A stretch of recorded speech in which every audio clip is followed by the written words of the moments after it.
Christophe, que pouvez-vous me dire de la place de la femme, de son rôle dans votre société? Alors, c'est très complexe. Pour faire simple, on est dans une société patriarcale où D'accord, la femme est sous la tutelle de l'homme. d'accord, Mais elle est sous la tutelle de l'homme parce que le but c'est de contrôler les naissances pour être sûr de faire des héritages viables, qu'il n'y ait pas d'enfants illégitimes, pour une transmission sécurisée des biens. Donc c'est un patriarcat où la femme n'est pas considérée comme inférieure. Elle a des droits, elle a le droit de divorce par exemple. Dans le cadre du mariage, lorsqu'elle divorce, elle repart avec certaines sommes. Elle a des droits sur ses enfants. C'est une femme qui pratique la magie, est une affaire de femme par exemple. Donc elle a des pouvoirs et elle a une importance aussi économique très importante, notamment dans les activités de la ferme, le tissage essentiellement.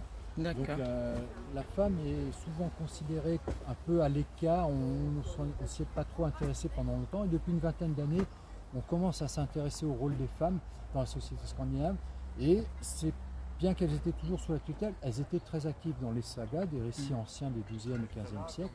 La femme est louée pour sa beauté, certes, mais aussi pour sa sagesse, son courage, sa détermination. La femme est volontaire et c'est souvent la femme qui incite l'homme à agir pour respecter l'honneur. Ça, c'est très important. C'est une gardienne des traditions aussi. D'accord. Au revoir, monsieur. Au revoir.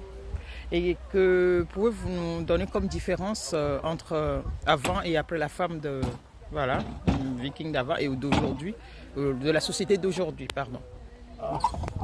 Je dirais qu'aujourd'hui, ce qu'on voit de la femme viking, c'est à travers des séries, notamment la série Viking avec la Gerta, qui est devenue une sorte de symbole d'émancipation et de revendication des femmes, qui est en effet par rapport à la série un symbole parlant, très fort, mais qui ne représente pas la réalité de l'époque. En fait, l'erreur que l'on fait, et c'est dommage parce que ce n'est pas rendre hommage aux femmes de cette période-là, c'est de calquer des combats légitimes de défense des droits des femmes sur des sociétés qui vivaient il y a 1000 ans dans un système d'une structure sociale radicalement différente.